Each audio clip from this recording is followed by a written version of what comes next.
Hi guys, it's me again, Groschi. As you can see today, we have a big, friendly, or not so friendly guy with us. He's finally arrived at my doorstep. Sauron himself. Really, really cool. I really waited a long time for him. He was announced back in 2019, if I remember right. I pre-ordered him at the early 2020, late 2019, I guess. So it's more than 2 years I'm waited for him, and finally he arrived. As you can see, he's here with me in the deluxe edition from Prime One. Deluxe part is right in front of me. It's the one ring in Sauron size, and also with Sauron's finger as a standee and with the base plate. It's really cool. This one is, as I said, the deluxe edition. It is limited to 1,000 pieces, so a pretty big number for a deluxe one. So sometimes the Prime One was lower numbers, but now they're going for the big numbers. As I said earlier, or last year's maybe in another video, I firstly, when it came out, I pre-ordered nearly everything from this Prime 1 line, but now I cancelled most of them except of this guy. And I'm also pretty happy about it. For example, for the Balrog versus Gandalf statue that came out earlier. It was the first one that came out, was announced later than this one, but it came out earlier. And the paint job wasn't that good. I didn't like the paint job. I looked it up on YouTube, watched a few unboxings, and also saw a lot of pictures. And I'm not really happy with where Prime 1 is going. It's like back in the days when there was also like a bigger drop between the prototype stuff and the production pieces, and now they're getting back there. Also, when I'm recording this video, there was a few days ago a picture from Aragon from Prime 1 from the fabric from the assembly from the building place there, and where they all went lined up, and there was the likeness wasn't really good. I mean, maybe it was because the picture wasn't taken with a good camera or something like this, or also I don't know. But I really didn't like. I intentionally, when they came out, I also thought that Viggo Mortensen, all the likenesses from the Lord of the Rings stuff, isn't the best likeness out there, or the best likeness I think is possible these days. But I also pre-ordered it instead of that. I still pre-ordered it. So and now I'm really happy that I canceled it, because yeah, it looks really not that good. And now I'm really worried about back in the old days, when there are as I said, if now the time is coming again where you have to wait for the production pieces to really where you can then finally decide if you want one or not. Because I mean, yeah, they were all companies doing the advertisement with the prototype stuff, and yeah, 10 years ago, 20 years ago, in the early days of Sideshow, it was normal that the likeness, or that there was a big drop between prototype and production. But nowadays it shouldn't happen like this, because yeah, the technical stuff and all the assembly work is up to date, and so there's a lot more possibilities. I mean, the big players, or the high-end players like Queen Studios, Infinity Studios, J&D, and all the other companies, and also Prime Ones themselves, already prove every day that there is a great quality possible. So I'm really concerned also about the newest Batman. I really love that one. And they're also everybody announced the Robert Pattinson Batman, and also the one from Prime 1. The head sculpt looks amazing on the prototype, but I'm now really concerned how good it will look at the production piece. And then there is the price rise everywhere. I mean, the Batman third scale Pattinson, as I said, is simply museums pose, nothing big fancy base or something like this, and it's like $1,600 in Japan on the Prime 1 side. So if I want to buy it in Germany, I'm looking for I already looked up for the German suppliers and the German shops, and the third scale Batman would cost me like 2,100 or 2,200 euros. I mean, that's the same third scale Batman, like which Prime 1 started with back in the days with the Arkham Batmans. The same size, the same statue style, they costed like $800. So they have like doubled their price in 5 years or something. So I'm really concerned about this. So I don't know what I will, or if I will buy any more Prime 1 in the near future, or the distant future also. But yeah, back to this one. This one is really amazing. I'm really happy that I didn't cancel this one, because this one is great value for money because of the old price from before the pandemic, so to say. As you can see, because they are really, he came in two really gigantic boxes, so I pre-recorded the unboxing, so I will show you guys now. As you can see there, the big brown chippers as normal, and then there are two different art boxes, which is really cool. So the big thicker one there's only the base inside, and also in the deluxe edition that I have, there's the finger and the base for the finger also in there. So yeah, the base, the box from the base, nice reddish color, nice background and Sauron on the front, and also the light brown box, art box. You can see Barad-dûr on the side, Sauron's home base, so to say, in the movies. There's Sauron himself inside. As you can see, I also cut out or did the unboxing from the art boxes without the camera, because they are really huge and I really looked really funny doing this, so because they are so heavy. And more, as always, they are packed in another thin paper stuff. So as you can see, the first one I took out was the base plate for the ring, or for the finger, for Sauron's cut-off finger. And the next one is Sauron's finger, really big one, really nice. You can have a look at it for yourself after this little segment. And then the base, it's not more like it's not a plate, it's really a gigantic piece of art, gigantic rock, so to say. It's really big, really heavy. I mean, every box was like 20 kilos or something, so altogether I think it's like 35 something kilos, nearly 40 kilos or something. I didn't put it on a weight, but as you can see, yeah, really big and really heavy. On the bottom of the base plate, as always, there's the numeration, and also then, as you can see, as I said, the Sauron is in two pieces or in two layers in there, so because it's like a gigantic puzzle, so to say, it's really big and really a lot of to see there. So and for the assemblies, the next part I will show you now, I did it with a fast forward video because it was kind of annoying in some places. As you can see at the beginning there, I put on there his body, and it didn't fit in that well. So the pegs and the keys and the keyholes didn't line up that good. So there's still a lot of space beneath his feet. I will show you a few pictures later.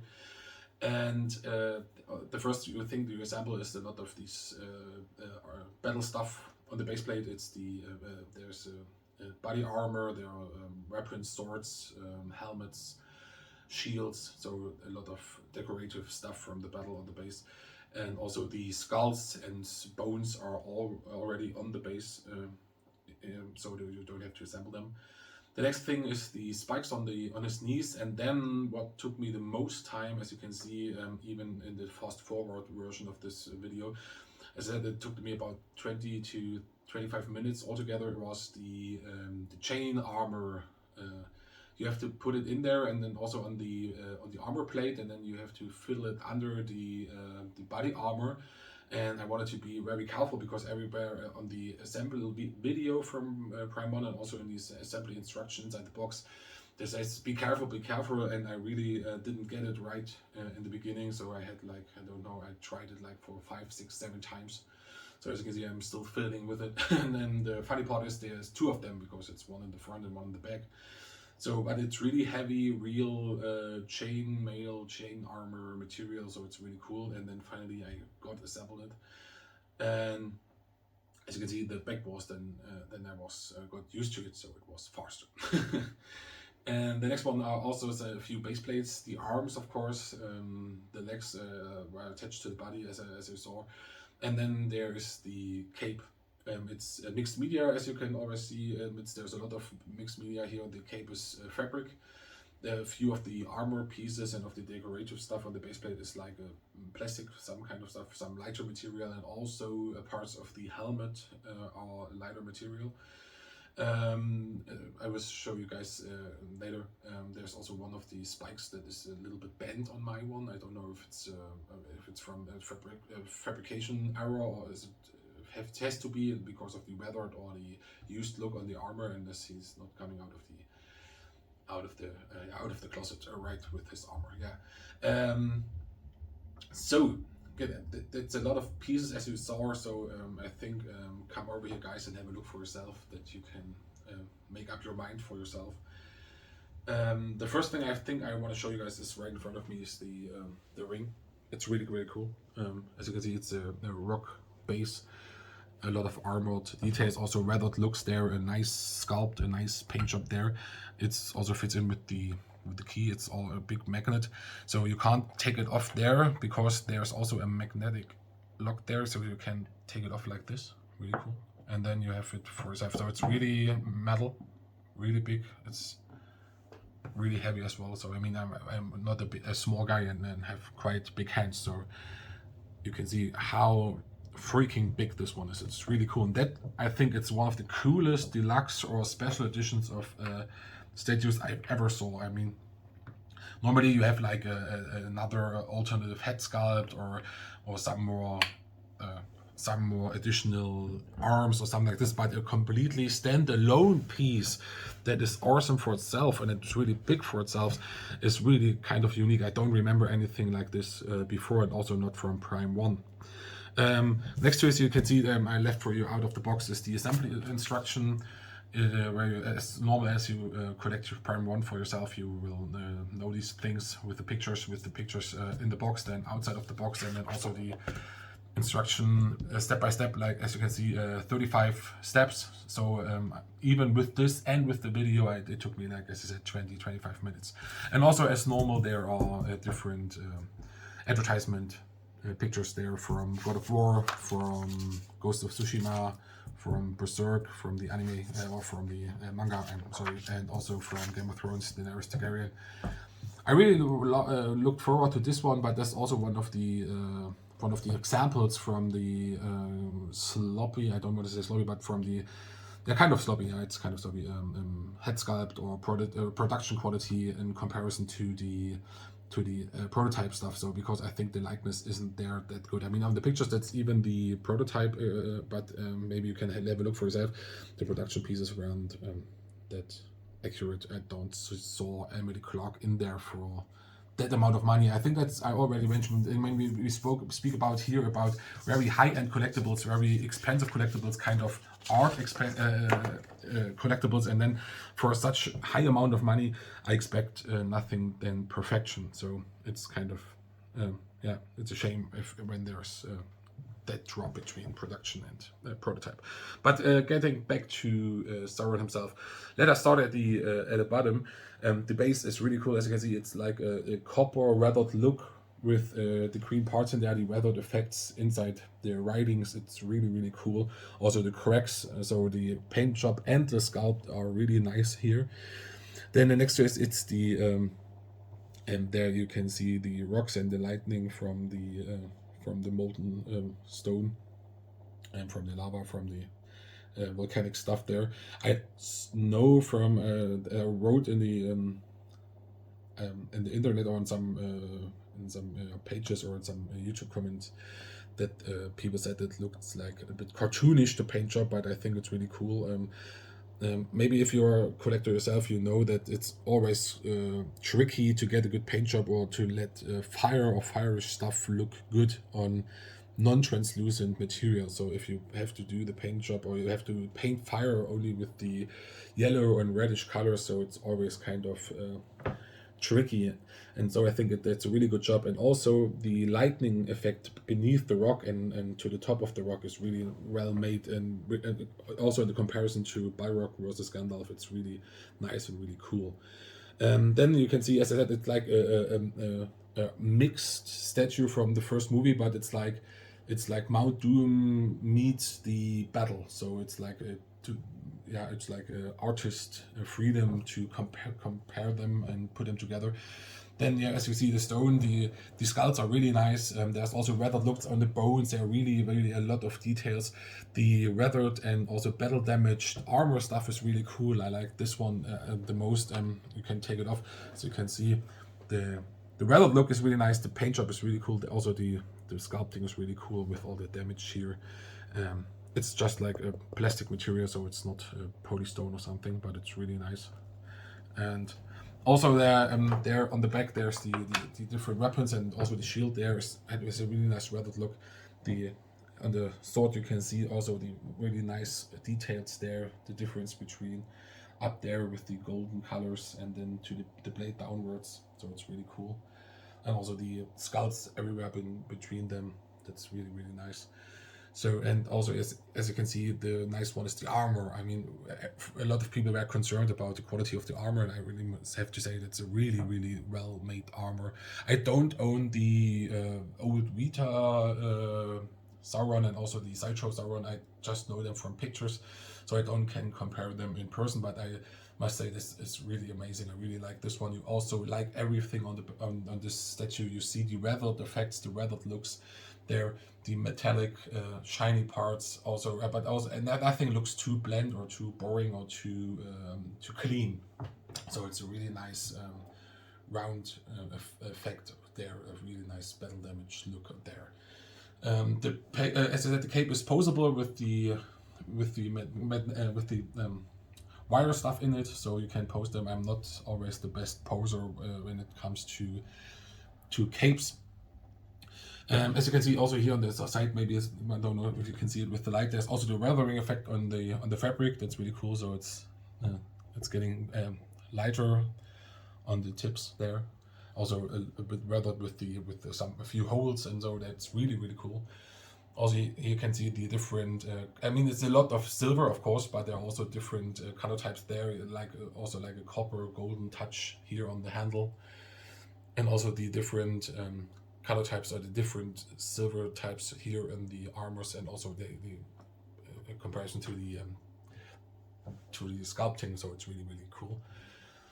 Maybe as you can see, it's right here. You can see this one is a little bit bent, so this one is also a little bit like lighter material. So it's a little bit flexible. So maybe if I warm it up a little bit, I could bend it forward, but I don't know if I will do this. And also these spikes up here are really cool. These are also weathered looks, also a kind of different material. It's not like the only really polystone stuff is the body and the handles here and the but the helmet and also the armor plates you have to put they're all different materials. So it's kind of a really mixed media on this part. But as you can see, it's a huge one, and it's really cool. It has such an aura, such a presence. He fills the room, so it's really cool. I really am enjoying being next to him, even if he's really intimidating. So as you can see, the cape is flexible, so it's like a really big part of fabric of cloth. It's like also I think it was like 80 centimeters square, 60 centimeters or something. So it's really big cape. And also the weathering effects all around it. There are no bland sides or no ugly parts or ankles from this statue. So it's really, it's also cool. I think I went really cool with the round base plate, not the normal square base plate, and mostly, or sometimes not mostly, but I think the round one is cool. Of course, it's really big with all these spikes down here. It's really getting really wide, and really the depth is really there. But it's, as I said, the biggest quarter scale I know. So it's fine with me that he's so big. So coming to this, I will measure him out real quick. It's really tricky to get him measured out because it's so damn big. So because if he's of the round base, he's like 2 feet wide in depth. In depth also 2 feet. But if you put him like this from the tip from the rock also to the last part of the base, it's even more. It's even like 2 feet 2 inches, and he's also really tall. So from down here, I think one of the spikes, the bent spike, is the highest part. So it's like 43 inches tall. So he's a really big guy. And also the life-size finger from Sauron, the base is like 8.5 inches. The finger himself is like 8 inches, and in depth he has like 6 inches. So even this one is really big, as you can see. So the last thing I wanted to show you is the little flaws. I saw, as you can see, I put the pictures now. You see that the, as I said, the keyholes and the pegs on the bottom of the core of his body don't fit in there all the way. So you see that he can't stand, he don't stand fully on the rocks on both feet. So that's kind of a little flaw. I don't know. I even pushed it in there a little bit more, but then, as you can maybe know, if you push too hard, sometimes something's breaking or something. So I didn't want to push too hard. So it's like it is. And also, what's kind of freaks me out in the future maybe is the magnets are weaker and stronger. The ones on the finger are really strong, but the ones holding, for example, this hand and also the hand on the top, so it's both hands, are kind of weak and wobbly magnets. So I'm a little bit terrified there when they will come down or if they hold long enough. And also the parts, the arbor plates on his shoulders. This one fits in quite okay, but underneath you have to fiddle with the cape as well. But on the right shoulder, it don't go in there as well, the key. So I took a picture of it also, so you can see there that it doesn't fit in there. So if you look right from the side of the shoulder, you see that there is also that you can look through it. So that's, I don't know if it's normal or if it's just my piece, or if it's just I saw it on the video from an assembly video from YouTube from Prime1 itself. It also fits in there like really quick, and just like it also looked like this wobbly style, like it's on my piece. So maybe it's normal, but then it's still not so nice. But that's the only flaws I can mention. And also, one on the back is here, the one of this elvish blade there from the base. It also the hole, the keyhole where it should fit in there, this is also really small and not really. There's also no magnet, so I don't get it in there quite deep. So it's also just filling around there a little bit. So that's the only, but that's, I mean, that like what 30-40 parts and pieces. So, and I only have to mention like 3 of them. So yeah, now that's what I said, I don't get it in there. So now it's, but you can't look too much at it because then it will come off again. So yeah, but that's the only, as I said, that's the only real concerns I have. So, but for this big piece, it's all in all, it's still a really amazing piece. I really like it. It's also cool because this one can stand alone. So I mean, the other parts, the other pieces from the Lord of the Rings series from Prime1 should be together. I mean, a lot of them can stand alone, but this one, because of its Sauron, can stand alone. But I think my plan will be, as you maybe know, PureArts, they showed Sauron a life-size helmet on a baseplate that is Barad-dûr with the lightning feature, where the eye of Sauron is looking through the helmet. If you put it in there, that's really amazing. I think I will pair these two. So these two together will be my personal ultimate Lord of the Rings Sauron diorama assembly, whatever. So I think the finger, that will look perfect together. So I think that's the plan for me for the next. I think you will come 23 or something, the helmet. So stay tuned. Or maybe if you watch it later, then maybe you have already seen it, or maybe it's already around here somewhere on my channel. Okay, I'm happy. Even with the few flaws, it's really cool in the end, and you don't see the flaws. I mean, the magnet problem is with every statue. The concerns I always had with the big Batman as well, and with all the other stuff. Magnets, I'm always concerned about how long they will stay there. So that's not a special problem with him. Thank you very much for watching. I think I said enough. If you have any questions, feel free to ask me, contact me as well. And as always, stay safe, have a nice day, see you next time, whenever it will be, and yes, have a good day.